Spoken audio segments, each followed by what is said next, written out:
All righty. I think we're live, Aaron. Aaron, it is my pleasure to have you join us. For those that I don't know, my name is Zach Posner. I'm a co-founder and managing partner at the LegalTech Fund. We are thrilled to have one of our portfolio companies join us today, Aaron Finn, who's the president and CEO at SingleFile. Aaron, thank you for joining us. Zach, thank you for having me. Great to be So, on. want to dive into all the SingleFile stuff. Also, want to get to know you a little bit first. We've made it a little bit of a tradition to ask a couple questions on these. I guess maybe before we get started with everything, give us a little background on yourself, and then a couple questions about where else your path could have taken you and what you'd be doing. But in the meantime, give us a little background on yourself. Sure. Well, I Midwest born and raised, so still sitting in the Midwest even today. We're a fully remote company, so family's all from here. I have 4 kids, ages 21 to 32, and 1 grandson at the age of 6. So very in depth with the family events and things like that. Background, I have a degree in finance. I was a commercial loan officer and credit analyst prior to getting into technology back in 1999. Helped classmates.com raise their initial seed round of funding. If you are old enough to remember classmates.com. So went over there and started watching marketing spreadsheet of information, impressions, clicks, and cost, and started running the marketing budget from there. And so after that, just been doing a lot of entrepreneur in residence work, both for Madrona Venture Group, which was the seed investor into Classmates, and then Pioneer Square Labs team as well. And so joined SingleFile in July of 2021, joining Sean Flynn and Matt Woodward, the co-founders. Now, do you consider SingleFile, and we'll get into what you do in a second, but in the back of your mind, do you say, hey, this is a legal tech company, or do you classify yourself in some other vertical? No, we would classify ourselves as a legal tech company. Okay. But what I think we're doing is bringing modern technology to a more back office administrative component of the legal space. You make it seem like that's the only one. There's lots of those areas in legal, for better or worse, that could use a little bit of refreshing. But if you weren't doing legal, or something in this vertical, like, what do you think you'd be drawn into? What other verticals? Yeah, I've been in the medical space, medical technology space. I've been on the consumer side. I've even done a little bit of stint at a traditional sort of Fortune 1000 office furniture manufacturer. But the consistent thing about all those is really the data analytics background that I have, and really bringing that to whether it's marketing or management, really just driving things and really understanding a business from its metrics and its financial statements on down. And is that what gets you excited? Like the challenge? Like, how do you think about like personal goals, or the types of things that get you up every morning?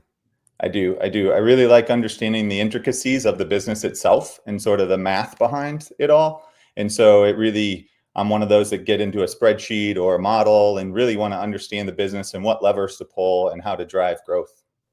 Gotcha. Okay. So jumping over to SingleFile, what's the core product? What got you excited about joining? And you mentioned an area that is very broken from a back office perspective. What is it you guys are trying to fix?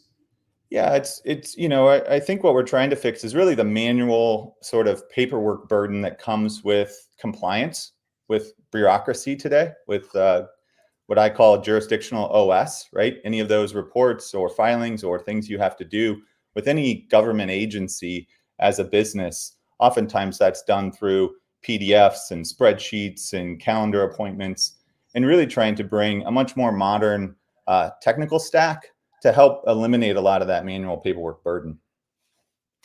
And, I don't know, we ask a lot of our entrepreneurs these questions, like, are there numbers, are there stats, are there things that kind of you think about the enormity of like what you're working on, and going back to that construct of why the team get up and get excited to go to work every day?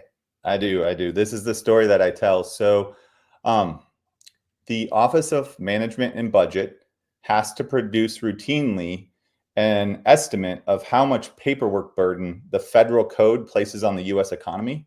So the government actually has to do this by law. And They come out every couple of years with an estimate of not how much it costs to buy water purification equipment or anything like that, just the paperwork included in complying with the federal code. That's both individuals and businesses. And the last one came out at 10 billion hours of time that's spent managing just the paperwork of the U.S. federal code.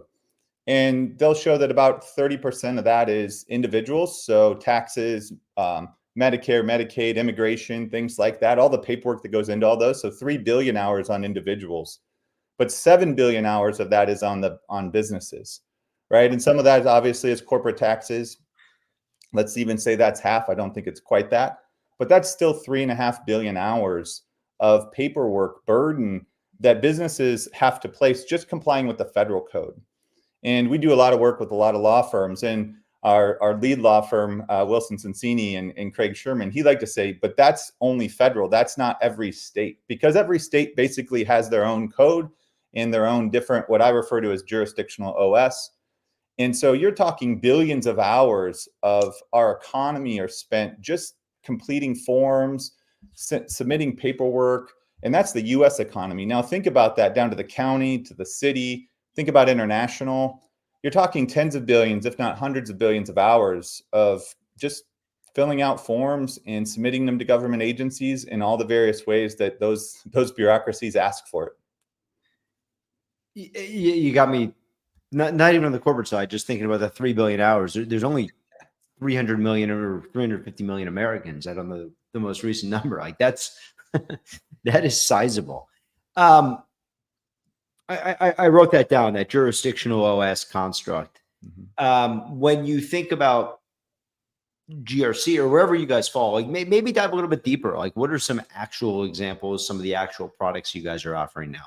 Sure. Yeah, we started sort of when entities or businesses come to life, right? We started in that formation process. So that sort of Secretary of State, where every legal entity that is formed has to choose a primary jurisdiction, oftentimes Delaware, to form their first legal entity.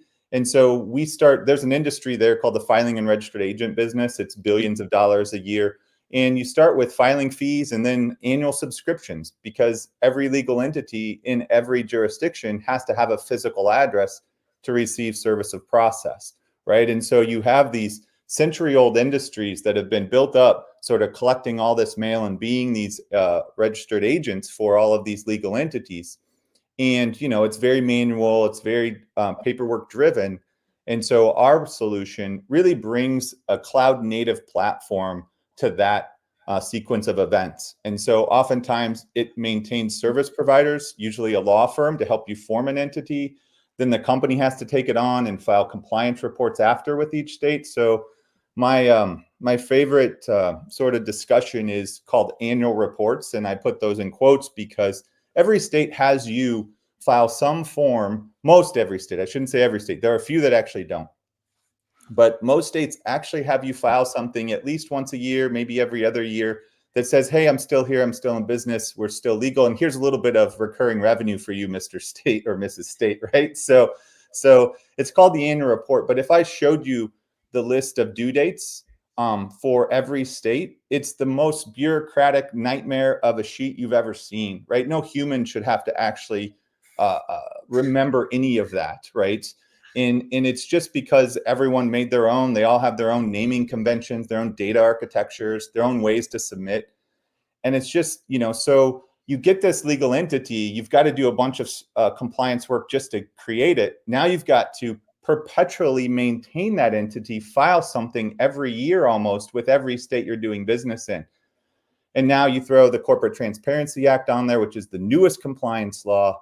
And you start to sort of break the camel's back there a little bit, right? And so our platform, from formation through to that annual reporting process with each state, the registered agent business, and now the new Corporate Transparency Act, takes care of that life cycle for you, along with any third-party attorney or service provider, all cloud-based, all system of record, maintain the data, update the data at any time, and really just, again, bring a modern approach to oftentimes an old industry.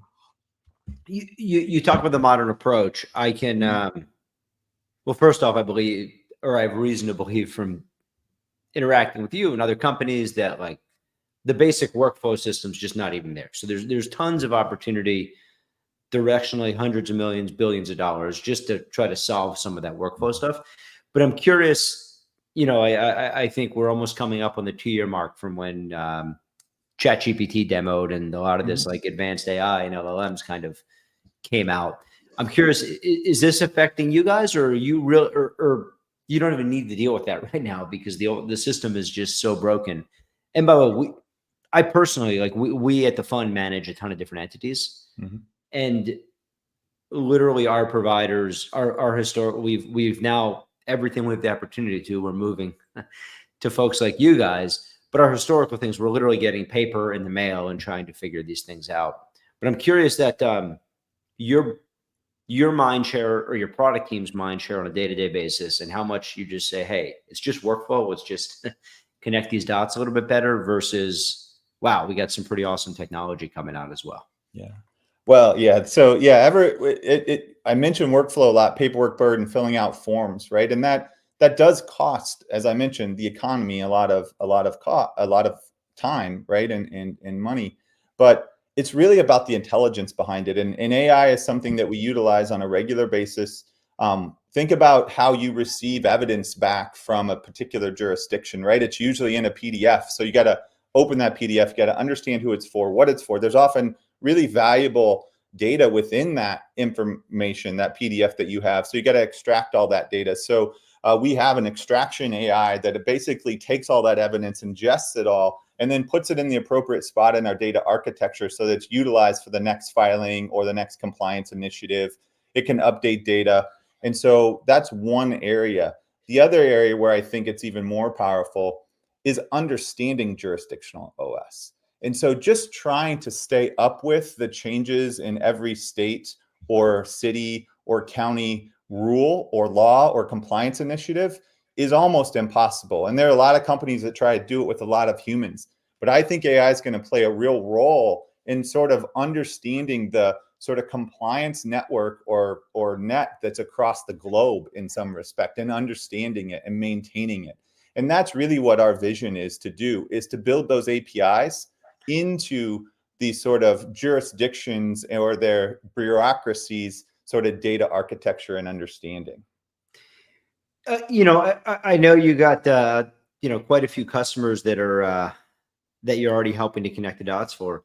What does their experience look like now? Like, how do you think of outcomes for customers? How do you think of what when you're talking to prospective customers? It's, hey, you're moving from this to this if you start working with SingleFile. Like, what does that look like? And it's I'll take you back because we sort of have pivoted. I know this is just about our journey in general, right? And part of our funding was through law firms. So we were incubated out of Pioneer Square Labs in Seattle, and our seed round was led by Foundry Group. But we also had 6 or 7 of the larger tech law firms on the West Coast. So Wilson Sonsini, Fenwick, and Cooley, all those invested because they utilize products like ours for their daily work. All their staff members, all their team members are forming and amending and doing all those things that we help do for them. And they saw a real need to bring technology there. But we started out thinking about single entities, right? A new startup, a new business, right? And sort of, I call it almost retail, but not really, because it's done through a B2B network and channel. What we're finding now is, because of the platform and because of the scale that it brings, we have all the reminders coded, we have all that jurisdictional S embedded in the application itself, that the most valuable customers that we have are what we refer to as MEOs, or multi-entity organizations.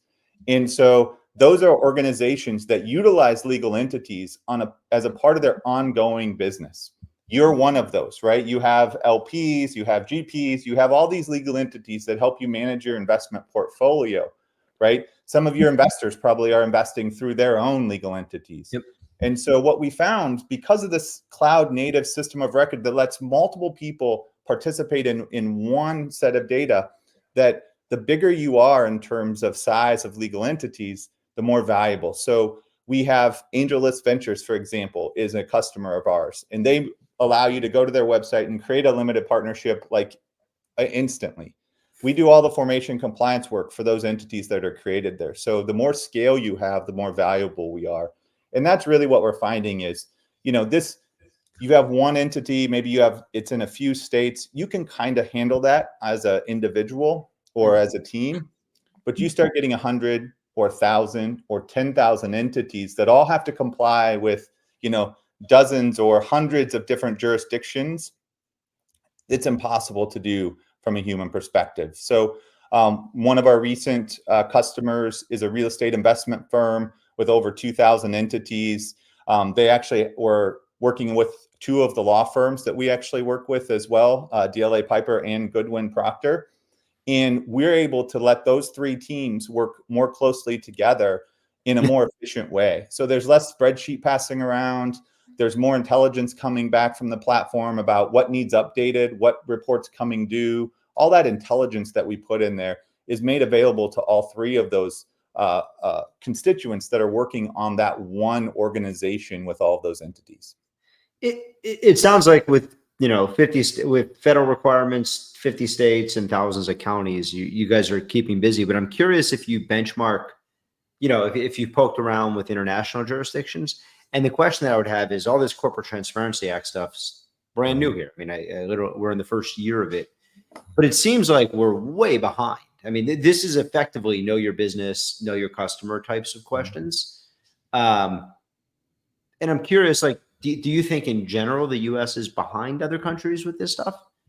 Certainly, from a app formation perspective, our KYC, know your customer, or anti-money laundering rules and regulations, almost every other country has some form of, when you form an entity, you need to share with it the owners of that entity, right? Some sort of Corporate Transparency Act, right? While, for several years now, that component has happened in the banking industry on the finance side, right? When you open a deposit account or when you do something else. Well, this Corporate Transparency Act now is just pulling that a layer back from the time you form the entity. Now it doesn't matter as much about when you get your deposit account. You need to identify your owners or those people that have significant control over this entity right up front. And the biggest difference, I believe, that affects certainly from LegalTech perspective, is this new compliance rule actually requires anyone that helped manage or direct the formation of that entity or filed those documents with the state for that entity.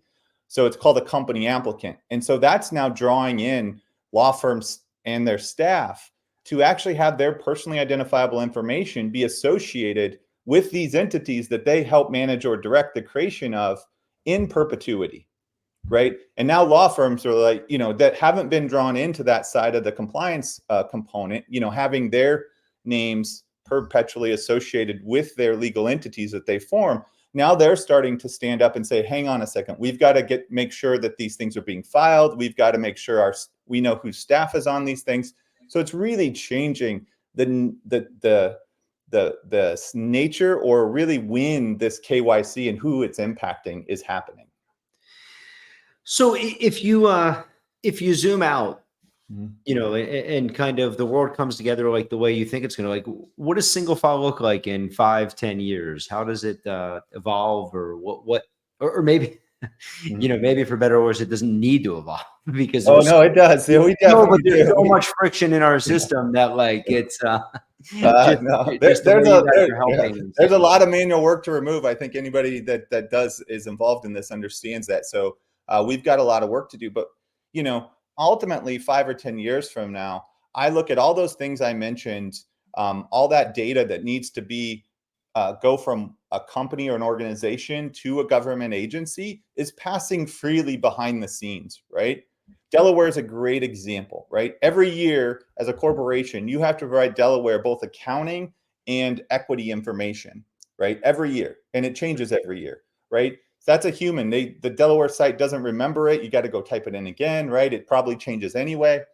Well, there's no reason that, given the technologies today on both sides of the equation, that we can't just pass that information from the company system of record to the state's or government system of record when it needs it, right? So what I envision, it's what popped into my head when you said that, is in 5 to 10 years from now, we have millions of transactions, compliance reports, transactions happening every second on our network, right? They're going back and forth between the company and the government.